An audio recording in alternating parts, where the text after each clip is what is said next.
다 함께 사도신경으로 우리의 신앙을 고백드리겠습니다. 나는 전능하신 아버지 하나님 천지의 창조주를 믿습니다.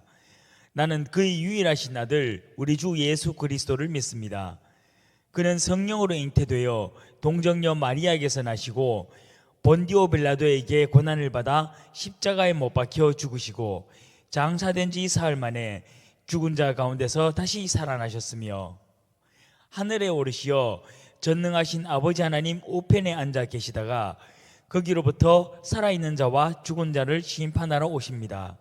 나는 성령을 믿으며 거룩한 공교회와 성도의 교제와 죄를 용서받는 것과 몸의 부활과 영생을 믿습니다. 아멘. 나보다 말을 잘하시는 주님, 내가 주를 떠나 어디로 가겠나이까.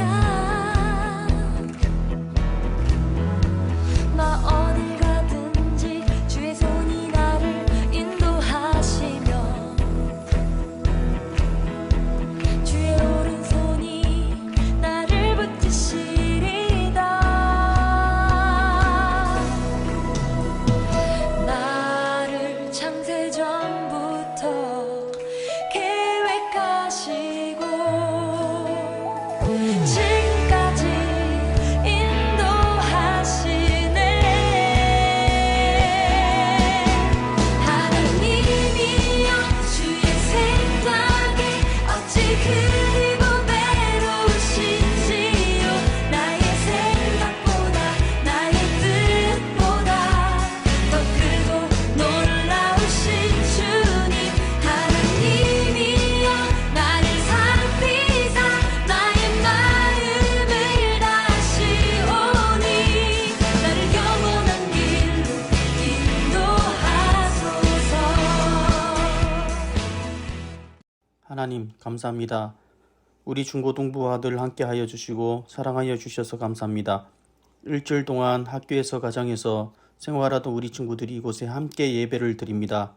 기쁘고 즐거운 마음으로 예배를 드릴 수 있게 도와주시옵소서. 또한 오지 못한 친구들이 있습니다. 어느 곳에 있든지 그리스도의 삶을 잊지 않게 하여 주시옵소서. 우리 모든 친구들이 다시 만나서 즐겁게 예배드리는 그날을 기대합니다. 뜨겁게 찬양하고 교제를 나누는 그 시간을 기대합니다.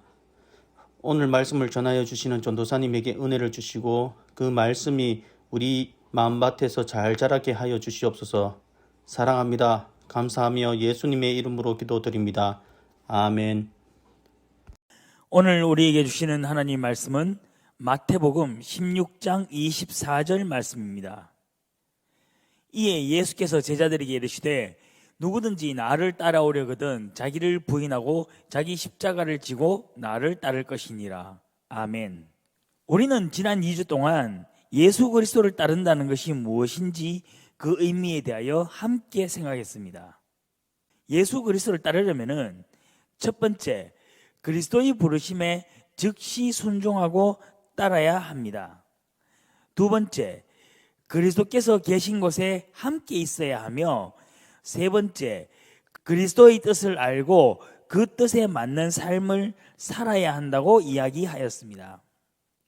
또한 그리스도를 따르는 제자들의 모습은 첫 번째, 그리스도의 부르심 없이 자신의 열정으로 따르는 제자가 있었고, 두 번째, 그리스도의 부르심을 듣고도 따르지 않는 제자가 있었고, 세 번째, 그리스도의 부르심에 즉시 순종하는 제자가 있었습니다.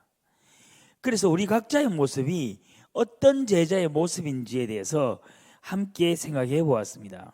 그나마 아무리 생각해 보아도 우리 자신이 이 제자들 가운데서 어떤 제자의 모습인지 구별하는 것이 쉽지 않았을 것입니다.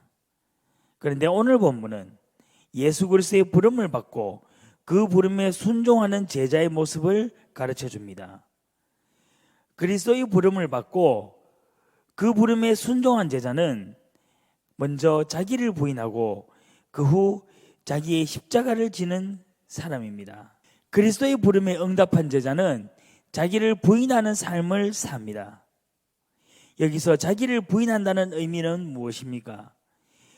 자기를 부인한다는 것은 지금까지 자신이 살아왔던 삶과의 단절을 의미합니다.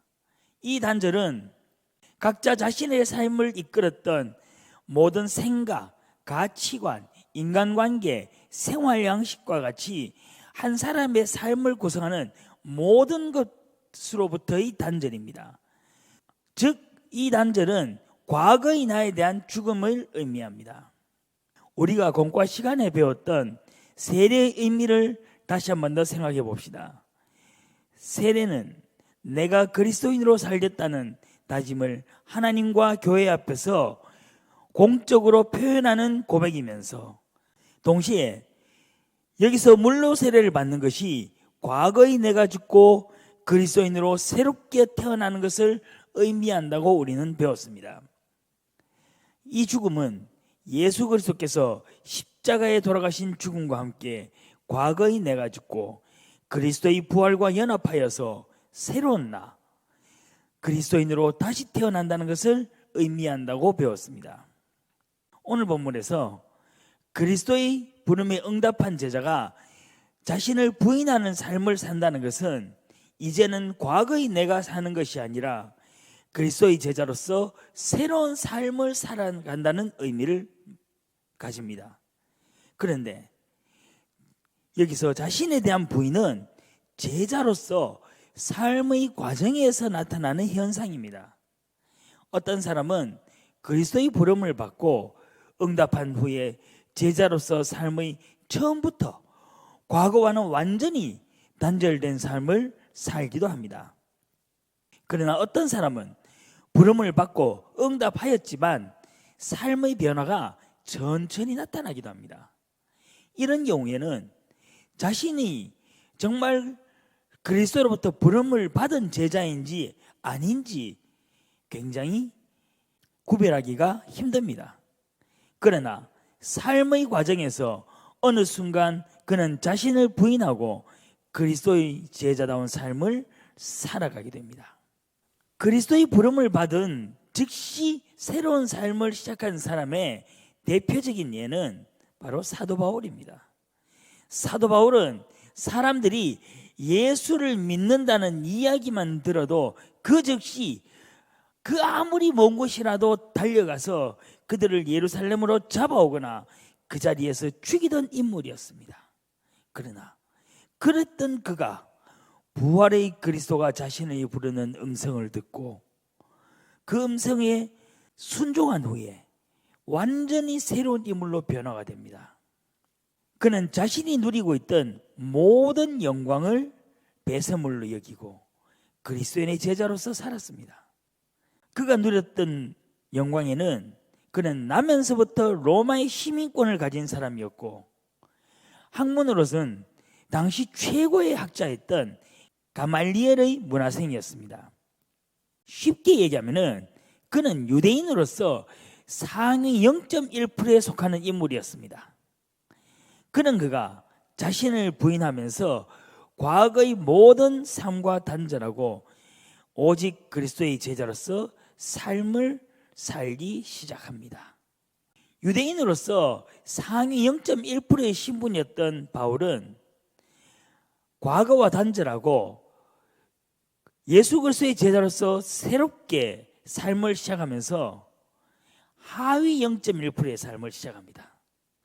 그는 단지 그리스도의 제자라는 이유로 엄청나게 많은 고난을 받습니다. 바울이 받았던 고난에 대해서 고린도후서 11장 23절에서 27절에 그가 자세하게 이야기하였습니다.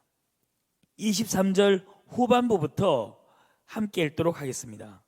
내가 수고를 넘치도록 하고 옥에 갇히기도 더 많이 하고 매도 수없이 맞고 여러 번 죽을 뻔하였으나 유대인들에게 40에서 하나 감한매를 5번 맞았으며 3번 태장으로 맞고 1번 돌로 맞고 3번 파선하고 일주야를 깊은 바다에서 지냈으며 여러 번 여행하면서 강의 위협과 강도의 위험과 동족의 위험과 이방인의 위험과 신의 위험과 광야의 위험과 바다의 위험과 거짓 형제 중의 위험을 당하고 또 수고하며 애쓰고 여러 번 자지 못하고 줄이며 목마르고 여러 번 굶고 춥고 헐벗었노라.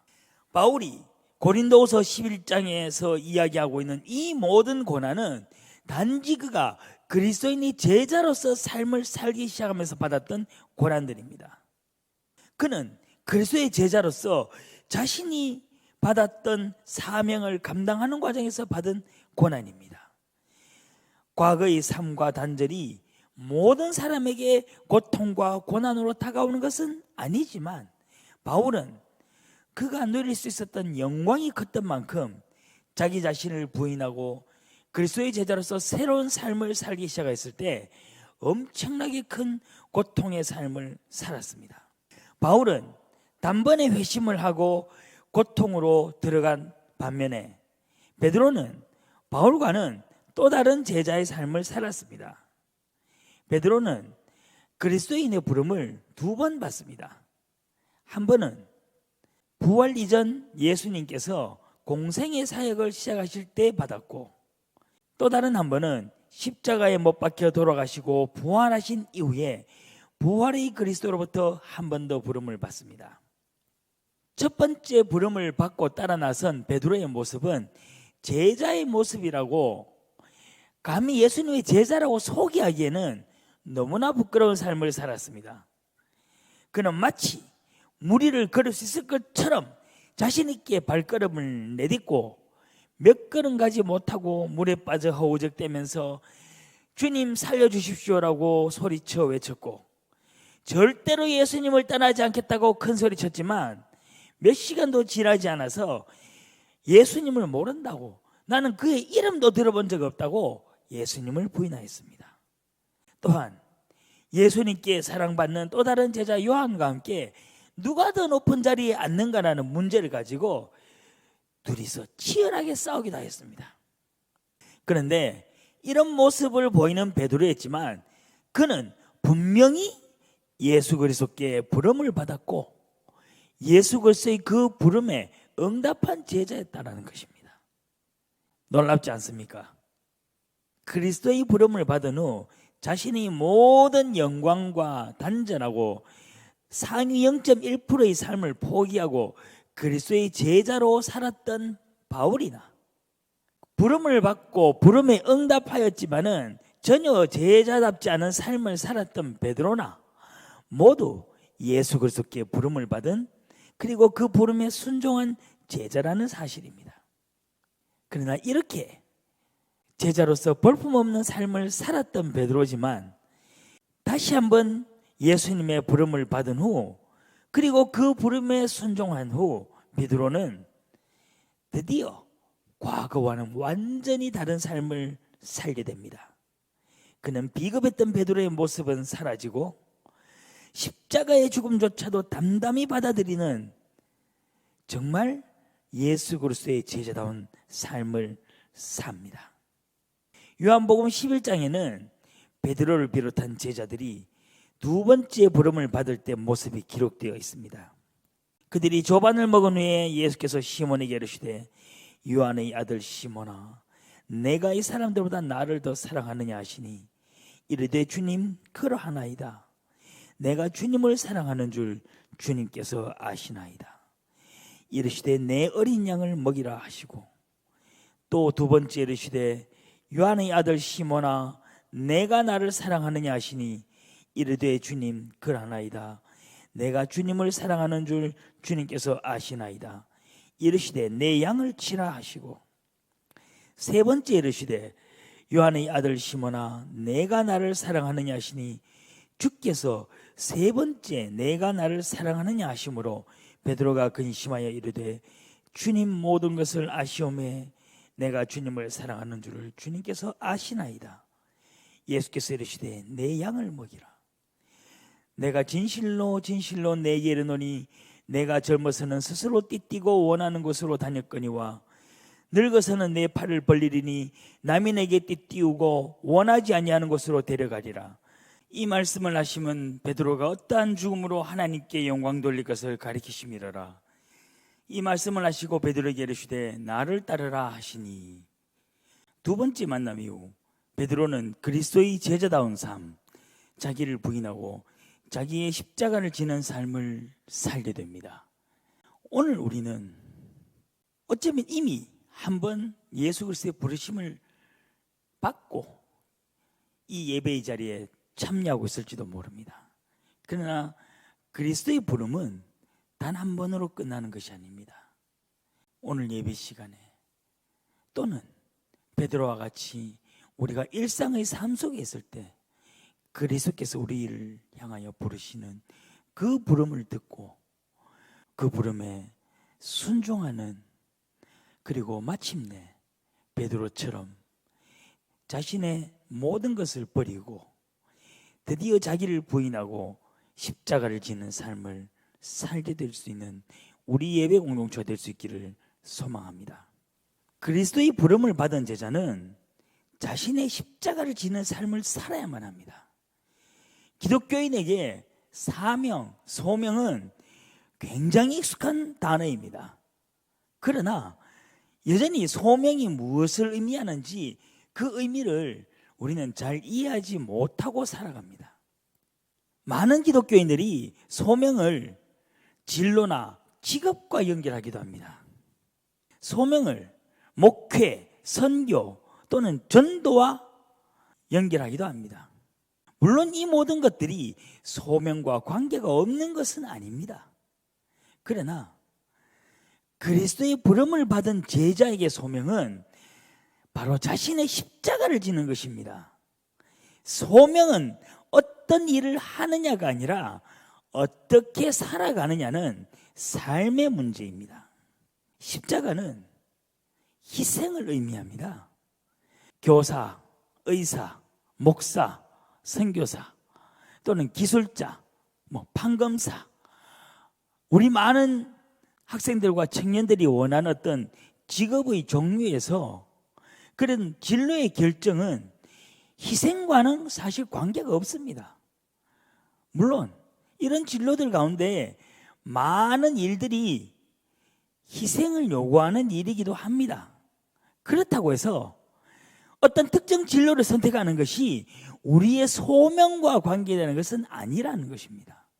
소명은 각자가 선택한 그 진로에서 어떻게 사느냐를 결정하는 문제이고, 소명은 곧 어떻게 희생하느냐는 희생의 삶을 의미한다는 것입니다. 베드로와 바울처럼 복음을 전하는 전도자로 살아간다고 해서 그 자체가 십자가를 지는 삶이 될 수는 없다는 것입니다. 십자가의 삶은 각자에게 주어진 삶 속에서의 희생입니다. 모든 기독교인 의사가 반드시 의료 선교사의 길을 선택해야만 그것이 십자가의 길을 선택하는 것은 아니라는 것입니다. 의료 선교사가 아니라도 의사인 그에게는 그 자신이 짊어져야 할 십자가가 나타날 것이고, 그때에 그 십자가를 질 것인지 아닌 것인지를 결단하게 될 것입니다. 또한 십자가라고 해서 반드시 엄청나게 큰 희생을 요구하는 것만이 아닙니다. 우리의 일터, 교회, 일상생활 등 우리 삶의 곳곳에서 우리에게 작은 양보나 작은 봉사를 요구하는 일들이 발생할 때 그것이 우리가 짊어져야 할 십자가일 수도 있습니다. 현대사회는 자기중심적입니다. 배려, 양보, 희생과 같은 더불어 사는 사회적 가치관이 점점 더 사라지고 있습니다. 통계에 의하면 기독교 인구가 2010년 전후를 기점으로 점차적으로 줄어들고 있다고 이야기를 합니다. 그러나 여전히 가난한 성도라 불리는 떠돌아다니는 성도를 제외하고도 700만에서 800만 명에 이르는 많은 기독교인들이 있습니다. 천주교회, 즉 가톨릭 교회의 600만 명을 포함하면 한국 사회에서 기독교인은 여전히 25%가 넘습니다. 그러나 사회가 갈수록 이웃과의 관계가 각박해져 갑니다. 왜 그럴까요? 그리고 이 현상은 교회 안에서도 점차적으로 심해집니다. 교회 안에서 봉사하는 교인의 숫자가 줄어들고 있습니다. 물론 봉사를 힘들어하는 그들에게는 각자마다의 나름대로 또 선명한 이유는 있습니다. 그러나 여러 가지 이유로 교회 안에서의 봉사가 피해지고 있습니다. 교회의 규모에 비하여 봉사하는 성도의 숫자는 줄어들면서 오히려 봉사하는 교인들의 부담이 훨씬 더 커지고 있습니다. 그리고 거의 모든 교회에서 청년들의 희생이 강요되고 그 강요되는 희생의 부담을 못 이기고 많은 청년들이 다른 교회를 가거나 아니면은 교회 자체를 떠나기도 합니다. 희생은 자기 결단에서 시작되어야 하고 강요되어서는 안 되는 것이 맞습니다. 그러나 희생은 예수 그리스도의 제자에게 반드시 요구되는 것입니다. 학생 시절 여러분들이 지금 즐겁게 교회 생활을 하고 있다면 그것은 여러분을 위한 많은 선생님들의 희생 덕분입니다. 여러분들은 이것을 당연하게 여겨서는 안 됩니다. 여러분들이 선생님들의 희생으로 인해서 많은 것을 배우고 즐겁게 신앙생활을 하였다면 여러분들은 이제 선생님들에 대한 희생에 보답을 할 의무도 있습니다. 여러분도 이 학생의 시기를 지났을 때에 누군가를 위하여 희생할 수 있어야 된다는 겁니다. 그러면 왜 성경은 우리에게 희생의 삶을 강요하고 있을까요? 왜 우리가 희생해야만 할까요? 그것은 우리의 스승이신 예수 그리스도께서 그렇게 사셨기 때문입니다.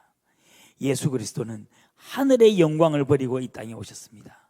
그는 거룩한 영광의 형상, 자신의 본질을 부인하고 쇳덩어리 그 자체인 인간의 형상을 입으셨습니다.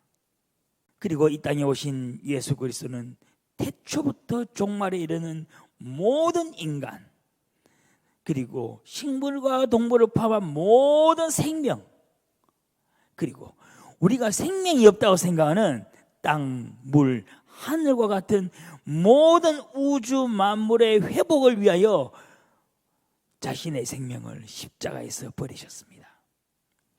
예수 그리스도의 희생으로 인하여서 인간을 비롯한 모든 우주 만물이 회복됩니다.